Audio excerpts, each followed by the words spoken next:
excited for these playing games, or even for the playoffs in general, subscribe to the channel. I am doing a 7.5k subscriber giveaway, so if you want to be entered into that giveaway, make sure you obviously subscribe to the channel, give some videos some likes here and there.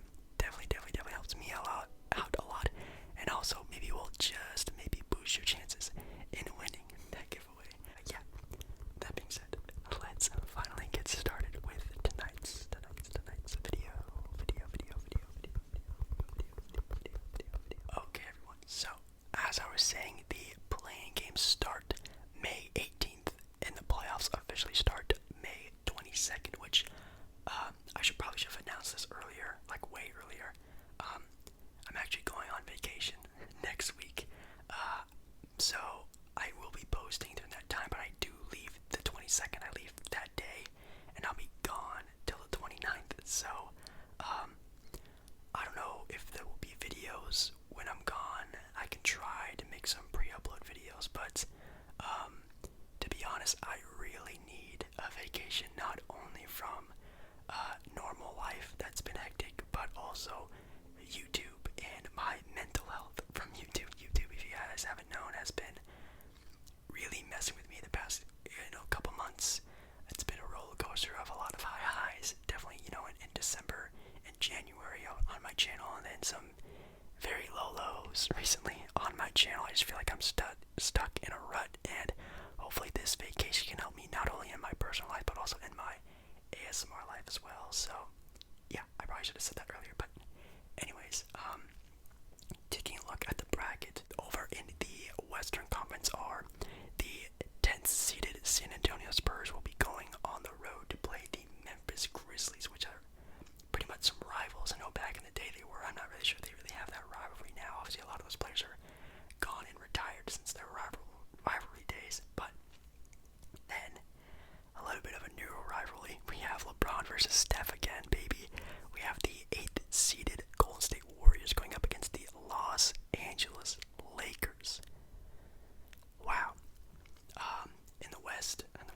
In the East, we have the 10th seeded Charlotte Hornets and the 9th seeded Indiana Pacers. Kind of interesting, kind of fun to watch, I guess, maybe. And then the next games are the 8th seeded Washington Wizards and the 7th seeded Boston Celtics. So, wow, that's gonna be very much something to watch. So, if you didn't know, and something I didn't know for a while, these are actually single game elimination series. So, when I thought these were announced, I thought they were going to do what they did last year with Portland and Memphis, but the top seed only needed to win once. Now, if either one of the teams win this game, they are bumped into the next round of the play-in series. I will explain. So, let's take, for example, the 7th and the 8th seed.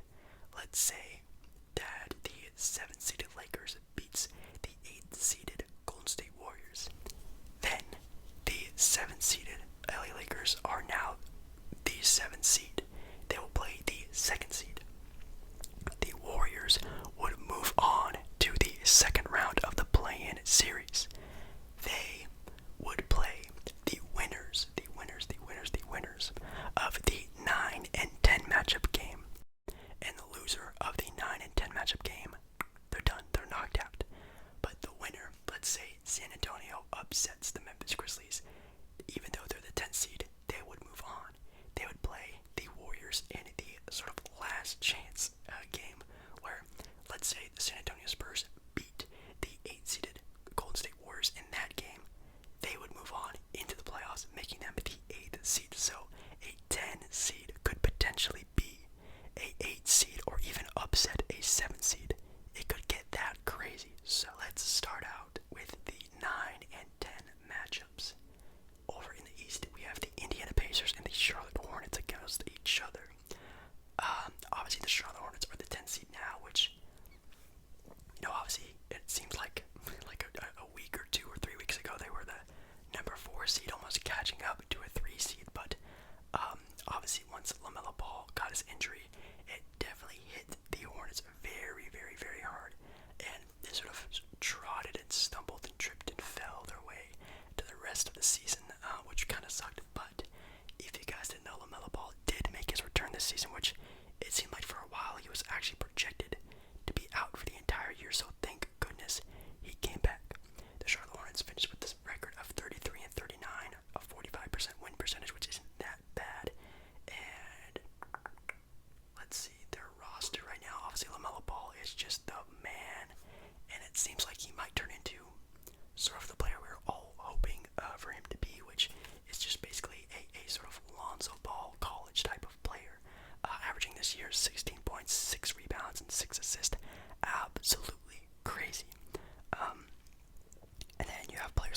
Caris LeVert from the Victor Oladipo trade, which is super crazy to think about that. And then also Miles Turner, a blocking god, it seems like.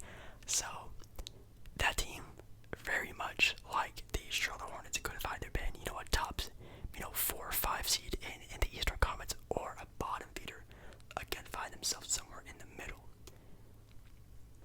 Now, when it comes to them matching up against each other, I am not entirely sure if I could really bet on either one of these teams.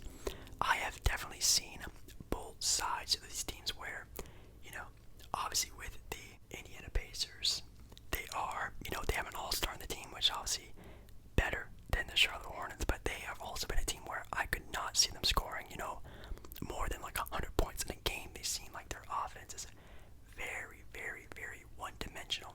Where on the opposite end, you have the Charlotte Hornets, who have an array of ways they can score, from crazy alley-oop slam dunks to good three-point shooting. They have a very good set of offense, which is obviously with the maestro of LaMelo Ball in a playoff scenario where everything is heightened. Maybe he can step up and sort of be some sort of crazy, crazy, crazy player that sort of make his mark in the NBA already as a rookie.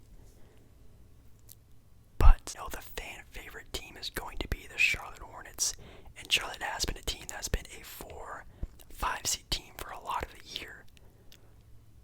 But I don't think I could bet on them in a one-game elimination against the Indiana Pacers, who, they're a playoff-tested team. They have an all-star. They have better defense, at least in my opinion. Everything on the book makes me want to pick the Pacers, but my heart wants me to pick the Charlotte Hornets, so it's really tough. In the 9-10 matchup in the West, we have the Memphis Grizzlies and the San Antonio Spurs. The Memphis Grizzlies this year definitely look like a team that could definitely be in the playoffs, not even having to be in the play-in scenario. But obviously injuries to Ja Morant and Jaren Jackson Jr. and health and safety protocols to a lot of their players really sort of had to hinder that potential basically all year. They finished with a record of 38-34, so their 9 seed has a 53% win percentage, I guess you could say. That's crazy. We just read off the 9-10 for the East, and it's nothing close to that, so that's really cool to see. And again, I think obviously Ja and Jaren are sort of the main pieces of that team that really are going to have to step up through their entire play-in scenario, whenever that leads them to be. They're both going to have to be, better players than they've ever been before, I think, at least in my opinion. And then obviously the ascension of Dillon Brooks on that team has been absolutely crazy. Dillon Brooks is looking like a solid starter for any team in the NBA. He's looking like he's starting to become more of a defending, scoring player. Kind of struggles from the three, but still all not that bad. And then you obviously have the, San Antonio Spurs, who are just a dynasty of a team. Obviously with very good play with DeJounte Murray and DeMar DeRozan and Jakob Poeltl and those type of guys, Derek White. They have a very solid group of guys, but no one to really take them over the hump again. I think DeMar DeRozan is a really good player, but how good of a player can you be without shooting a three? That is tough. I mean, could you imagine DeMar DeRozan if he even averaged like 35, 36, 34% even from the three? He would be in a way better position than he is right now. I think he probably averages less than like 20%, maybe even. I don't think I've ever even seen him attempt a three in a game before. So when it does come down to those two teams, in my opinion, it is very interesting because the last time we saw the Spurs in the playoffs, we saw them take a, Western Conference finalist team, or actually a Western Conference semifinal team of the Denver Nuggets to 7 games back in the 2018-2019 series, and basically losing on one possession. So that's super great to think about. That was the last time we saw that team in the playoffs. Obviously, that is 2 years ago. That's a pretty long time ago. So I just think that the defensive capability of Memphis will lead them to a victory. Although San Antonio is also a pretty good defensive team, I think Memphis, after losing pretty badly, not gonna lie, pretty embarrassing to, Stephen Curry and that crazy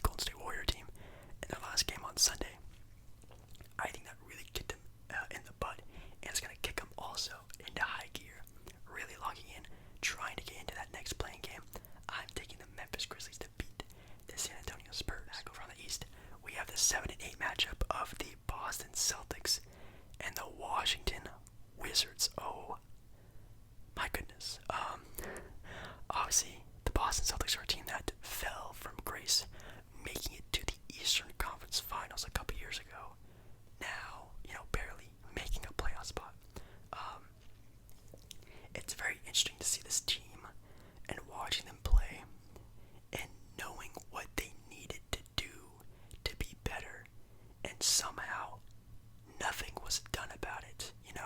They didn't have any bigs. They needed more depth off the bench.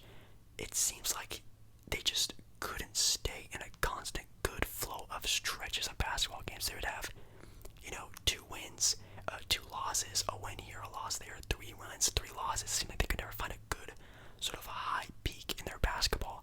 And then obviously with the injury of Jaylen Brown, who's out for the rest of the year, now they are very much desperately fighting for a playoff spot. I mean, they still have good players on the team, obviously with Tatum, Kemba, Evan Fournier, even good veteran leadership with Tristan Thompson. It seems like they have a team, but when they play, it just seems like they just struggle to score, to defend. It seems like it's such a major effort to do either one things, and that's never good when you're playing basketball, where basketball is a game of flow. And the 8th seed, we have the Washington Wizards, who, if you didn't know, the Wizards now have Russell Westbrook and Bradley Beal. And holy cow, that team went from being maybe even a 14 seed. I know they were the 13 seed for a while, bumping their way all the way up to the 8th seed with a crazy final stretch of games. Russell Westbrook, in my opinion, man, might be like the second half, or maybe even the 3/4 of the NBA season MVP, because he was playing pretty great, and obviously breaking Oscar Roberts' triple-double record is super insane as well. I really like how that team is performing right now. They did drop a couple games here and there at the end of the stretch there, but I do think the play of Russell is very good. Now, Bradley Beal, I know, was hurt for a little bit, but still, I think he can definitely come into this sort of play-in scenario and really contribute extremely well. The only problem with the Washington Wizards, I know we can all say it ourselves, is the rotation players. They really don't have anyone else on that team besides Russ and Bradley Beal. It's gonna be a very tough and gritty, grindy, ugly game, I think, between these two teams. I think it really has to come down, at least in my opinion, to the Jaylen Brown injury. I think that is what kills the Boston Celtics here. I think they lose this game to the almost, they have the term red hot. I like to think low preheat oven Washington Wizards. I don't think they're on their fire streak anymore, and they definitely could be beaten this game, but I think they have played well enough basketball the past week, 2 weeks, to elevate them past this sort of stuck in the rut Boston Celtics team, where I think maybe just can't do it with just Jason Tatum. Then over in the West, we have the 7 and 8 matchup of the LA Lakers at 7 and the Golden State Warriors at 8. Who would have thought this would be the 7 and 8 matchup? Wow. Obviously with the LA Lakers, you have a team that won the title last year. And obviously they have a lot of different pieces on this team. Montrezl Harrell, Marc Gasol, Andre Drummond. Their bigs are all different. Their wings are kind of the same, but definitely not at the same caliber as they were last year. Then you have let's get on to the injuries of LA. LA, throughout the year, were a top 3-4 seed even, and looking like they could even be a 2 seed at one point in time, but injury came around to LeBron James and Anthony Davis. A lot of health and safety protocols as well. This team could not catch a break even in their final games. Couldn't find anything even with Anthony Davis the entire year they had. Even when AD was not hurt, he was not anywhere close to being the player he used to be last year in the finals. So I hope they find a solution to that, because obviously they're really going to need a lot of help fighting. And I literally mean they're going to have to fight the Golden State Warriors in this game. Golden State being a team that had the number 2 pick last year, now in a potential playoff spot, is super crazy to think about. Obviously, you got to think about Steph Curry first, MVP candidate. I think he now officially led the league in scoring in the regular season, which is super crazy. That's super awesome, honestly. And then just a team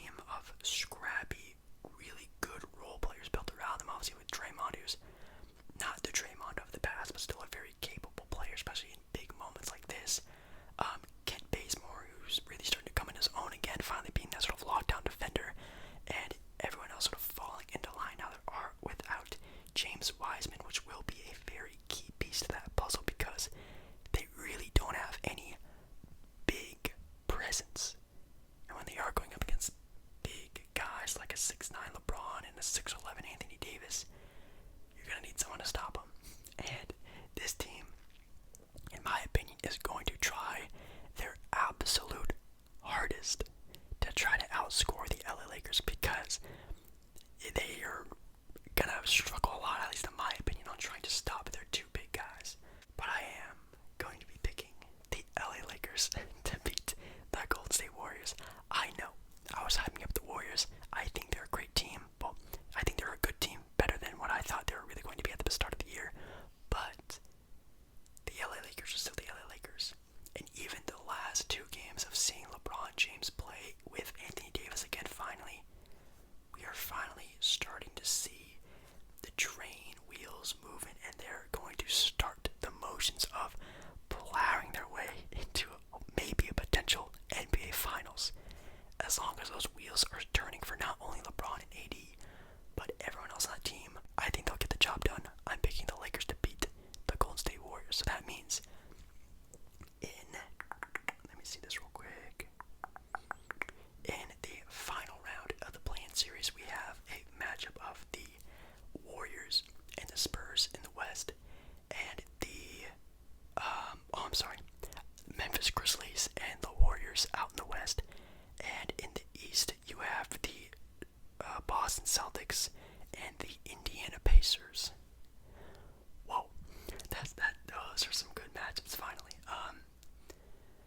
In the East, we have the Celtics and the Pacers, who did face off in the playoffs, I think 2 years ago as well. That was actually a pretty decent matchup, at least in my opinion. But the Pacers are easily capable of being better than what they are. And I think it just really comes down to them finally locking in to coaching plans to everything, because we all have seen, their coaching staff and what they do to that team. If they actually come together, they are, we've seen them be a 4 or 5 seed, and it's pretty important that you keep that in mind because that team has the talent. But when will that talent come together and finally start winning games? Who knows? And that's why I said I wouldn't be surprised if Charlotte beat them in the first round. But we also really need to take into account that star power is very powerful in the playoff scenario games like this one. And Jason Tatum, even though a lot of people roast Jason Tatum, oh, Jason Tatum's washed, Jason Tatum this, Jason Tatum already hit his peak, this and that, he is still going to be the best player on the court. And if Jason Tatum can go off for some crazy 45, 50-point game, you get the defense on the team rolling with Marcus Smart and even the perimeter defending of Jason Tatum. Hopefully Kemba can come into his own and finally, maybe without Jaylen Brown, become that second go-to guy they were hoping for him to be at a start in Boston. Maybe that team can catch a break and make their way in. So I'm actually picking the Boston Celtics to win in the final, last sort of shot to get into the playoffs, making them the 8th seed. And then over in the West, the final game would be between the Golden State Warriors and the Memphis Grizzlies, which, holy cow, we just saw this matchup last Sunday, which was very close, which was a very good matchup, and it was very, competitive. There were a lot of highs and a lot of lows, and the Warriors sort of started to pull away at one point, and then the Grizzlies started to come back pretty fast. I actually really like the defense they played on Steph. I thought Dylan Brooks did a good job on Steph, the best you could do, and guarding, obviously Steph Curry, one of the greatest scorers of all time in the NBA. He actually did a pretty okay job, but when he got fouled out and Steph just went on that crazy 12-point run all by himself, there's nothing you can really do to stop that. And if they can just somehow, some way, stop Steph Curry, they could easily beat that Golden State Warriors team, because no one else on that team, no offense, can pull their weight like Steph Curry can. And Steph is going to have to score another 35-40 piece for them to even be in contention for either of those games against the Lakers or the Memphis Grizzlies. But the crazy second half of the NBA season that they had, going from, again, a 10th-seeded, 9th-seeded, 11th-seeded seed to, putting them in a relatively good spot in the 8th